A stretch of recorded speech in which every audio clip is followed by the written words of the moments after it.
نہیں کرے گا. یہ باتیں پیغمبروں کی ہیں اور پیغمبروں کے وارثوں کی ہیں.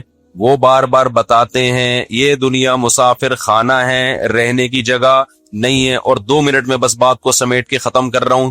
اب میں جو اصل بات لے کے چلا تھا, سوال پیدا ہوتا ہے جب اس سے ہماری ضرورتیں پوری ہو رہی ہیں تو دنیا چھننے پہ غم تو ہوگا. تو بات یہ ہے, یہ آپ نے نہاری کے پیسے دیے, وہ کھانا ہی نہیں لے کے آ رہا, آپ کو ٹینشن ہوگی. یہ ٹینشن ہونا کیا ہے, یہ نیچرل ہے. پیسے دیے, وہ نہاری لے کر آیا, آپ نے طبیعت سے پھوڑا, ایک گریوی بھی چلتی ہے وہ بھی لے آیا, اس کے بعد مزید گریویاں مانگ رہے ہو آپ. وہ کہہ رہے کیا گریویاں کھائے گا یہاں بیٹھ گئے, اور اب آپ کو غصہ آ رہا ہے گریوی کیوں نہیں مل رہی, دماغ کی رگ پھڑک رہی ہے. اب یہ آپ کا بلڈ پریشر کیا ہے, ہائی ہے. یہ اس کا ہیڈک نہیں ہے, یہ آپ نے خود ٹینشن پالی ہوئی ہے. اب بھائی تو نے پیسے دے دیے, ایک گریوی بھی بنتی تھی وہ بھی, اب مزید گریویوں پہ گریویاں کیا ہوتا ہے یار. ایسے کنجوس میں نے دیکھے ہیں, گریوی سے شروع کرتے ہیں وہ, 10 آدمی پہنچ جائیں گے ایک پلیٹ منگوا کے گریویاں. تو یاد رکھو کچھ ہماری بنیادی ضرورتیں, 2 وقت روٹی مل جائے, یہ ہماری بنیادی بولو نا ضرورت. دنیا اتنی چھن جائے کہ روٹی سے بھی گئے, کھانے سے بھی گئے, پھر ٹینشن ہونا ٹھیک ہے, کیونکہ یہ پیٹ کی ضرورت. سر چھپانے کے لیے جگہ جہاں ہم رات کو سکون کی نیند سو سکیں, مچھروں سے, گرمی سردی سے, بارش سے ہماری حفاظت ہو, یہ ہماری بنیادی ضرورت ہے. چاہے اپنا گھر ہو چاہے کرائے کا ہو, لیکن ایسی رات کو جگہ مل جائے, یہ ہماری بنیادی ضرورت. گھر ہی نہیں ہے, نہ کرائے کا نہ اپنا, ٹینشن ہونا ٹھیک, یہ بنتا ہے بھائی. ظاہر کہاں روڈ پہ تھوڑی سوئے گا, بیوی بچوں کے ساتھ کہاں سوئے گا. اکیلا کے لیے تو یہ بھی ضروری نہیں ہے, کلّا آدمی تو کہیں بھی سو جائے, لیکن جب بیوی بچوں کو بھی تو جگہ دینی ہے نا. اور تیسری بات, جسم کسی بڑی بیماری سے محفوظ, تکلیف دہ بیماری نہ ہو. آپ کو کوئی تکلیف دہ بیماری ہے, علاج کے پیسے نہیں ہیں, ٹینشن ہونا بنتا ہے. بس یہ 3 چیزیں ہیں آپ کی ضرورت. بچوں کی فیس, اسکول, کنوینس, یہ سب غریبیاں ہیں. مل جائے ٹھیک, نہیں ملے منہ سے نکل نہیں رہا یار, مل جائے ٹھیک ہے, نہیں ملے ٹینشن لینے کا نہیں, یہ کوئی ضروری نہیں. پیسہ اللہ دے رہا ہے تو بچوں کو اسکول بھی پڑھاؤ, نہیں دے رہا تو کوئی بات نہیں, ٹماٹر بیچیں گے یار, کیا ہے, ٹماٹر والے نہیں مرتے کیا, رکشے والے کیا جہنم میں جائیں گے. کوئی سکسیس اور یہ ناکامی وکامی جو کہتے ہیں نا, یہ رکشے والے ناکام اور ٹماٹر والے ناکام اور میں نے پیسہ کما لیا میں کامیاب, بکواس کر رہا ہے, جھوٹ بول رہا ہے. ابھی مرے گا, تیری لاش میں کمبخت کیڑے پڑیں گے. قارون نہیں بچا سکا اپنے آپ کو, تھوڑے دن کی کھیل ہے. تو لینڈ کروزر میں گھوم رہا ہے اور جہازوں میں اڑ رہا ہے, یہ تھوڑے دن کی کہانی ہے. ابھی جنازے آ جائے گا تھوڑے دنوں میں, یہی آئے گا ہمارے پاس ہی آئے گا جنازہ. مولوی صاحب بندے کا انتقال ہو گیا, میں تو جنازے میں نہیں پوچھتا رکشے والے کا ہے کہ یہ پائلٹ کا ہے, جو بھی ہے اب تو جنازہ ہی ہے بھائی. غسل کفن کرو, دفن کراؤ, دعائیں مغفرت کرو, پتلی گلی سے نکلو. ایسی کی تیسی, 2 ٹکے کی اوقات نہیں ہے یار. باتیں کر رہے ہو بیٹھ کے پیسہ کمانے کا طریقہ, ایکچولی سکسیس, کامیابی, ٹوپی ڈرامے. اس کے علاوہ جو ٹینشن لے رہے ہو یہ آپ کی اپنی ٹینشن ہے, یہ ہوس ہے, یہ اللہ کی بنائی ہوئی نہیں ہے. اب آپ کہتے ہو یار ہم تو گزارا کر لیتے ہیں, بیگم گزارا نہیں کرتی. تو بیگم کون سا آپ کی مجبوری ہے, گزارا کرے تو ٹھیک ہے, نہیں ہے تو یار وداؤٹ بیگم لیس زندگی گزارو. اب آپ کیا ہوگے بھائی, بیگم لیس زندگی میں جب خواہشات نفسانیاں پیدا ہوں گی تو میں کیا کروں گا. وہ بھی تو وہ باڈی کی ریکوائرمنٹ ہے نا. کیا میں زنا کی طرف جاؤں, وہ ٹینشن واقعی ٹینشن ہے, کیونکہ وہ باڈی کی ریکوائرمنٹ ہے. جیسے بھوک لگتی ہے برداشت نہیں ہوتی, خواہش نفس بھی انسان سے برداشت نہیں ہوتی, لیکن اس کے لیے اللہ نے ایک تسلی دے دی کہ جو غریب آدمی نکاح کی کوشش کرے گا اس لیے کہ زنا سے بچوں, اللہ نے اس کی مدد کا وعدہ کیا ہے. ایسی عورت مل جائے گی جو اس غربت میں گزارا کر لے گی آپ کے ساتھ. کیا مطلب, بیسک ضرورتیں پوری کرنے کا اللہ نے وعدہ کر لیا, لیکن اللہ نے کہہ دیا قرآن میں زنا کے قریب نہیں جانا. رشتہ نہیں مل رہا نا, کوئی بات نہیں, میں اسی غربت میں تمہارے لیے کوئی ایسی دلا دوں گا, گزارا ہو جائے گا, زنا سے بچ جاؤ گے. نہیں بچ رہے تو بھی ٹھرک ہے یہ. لیکن غریب آدمی کے نخرے دیکھو, غریب آدمی کو تو نخرے اتنے آج کل. وہ کہہ رہا نہیں بھائی میں ایسے یار میں غریب پہ کیسے گزارا کروں, مجھے تو یہ بھی چاہیے, مجھے یہ بھی چاہیے, اور چونکہ میری خواہش پوری نہیں ہو رہی, پھر زنا کی طرف جا رہا ہے. او بھائی تو نے اپنا اتنا اونچا معیار کیوں, جتنی بھی کیسی بھی خوبصورت عورت ہو تھوڑے دنوں میں کیا ہو جائے گا, مرے گی. یہ مسافر خانہ ہے بھائی, یہ کیا ہے, مسافر خانہ ہے. ٹائم پاس کرو, زیادہ دیا تو زیادہ, جیسے بس میں سفر کر رہے ہو تو اللہ نے پیسے دیے ہیں تو آپ جہاز میں بزنس کلاس میں بیٹھ جاتے ہو, نہیں دیے تو وہ اکانومی میں آگے بیٹھ جاؤ گے. کیا خیال ہے, وہ بھی نہیں ہے تو ٹرین میں بیٹھو گے, وہ بھی نہیں ہے تو بس میں جاؤ گے, وہ بھی نہیں ہے تو گدا گاڑی لوگے کسی سے, اور کیا کرو گے, پیدل جاؤ گے, نہیں تو بیٹھے رہو گے آرام سے, یار ادھر ہی رہیں گے, ہم نہیں آ رہے, بس پیسے ہی نہیں ہے. تو ہماری بیسک ضرورتیں کتنی ہیں ٹوٹل, جسم کسی بڑی بیماری سے محفوظ, نمبر 2 وقت کھانا مل جائے, ہمارے نبی تو ایک وقت کھاتے تھے، لیکن چلو ہم کم از کم 2 وقت. تیسرا، سر چھپانے کے لیے اس کے علاوہ سب کیا ہے؟ گریویاں. پھر اگر کوئی تانا دیتا ہے نا تو ناکام ہے، تو کہہ دیا کریں احساس کمتری میں نہ جائیں، بولے تو دیکھتے ہیں ابھی کتنا کامیاب ہے، تھوڑی دنوں میں تو لیٹنے والا ہے، ٹھیک ہے نا، جنازہ آئے گا. اور مالدار عام طور پہ جلدی نکل جاتے ہیں کیونکہ عیاشی کے مواقع ان کے پاس زیادہ ہوتے ہیں، ان کے پرہیز کرنا بھی ذرا مشکل ہوتا ہے ایکچولی ان کے لیے.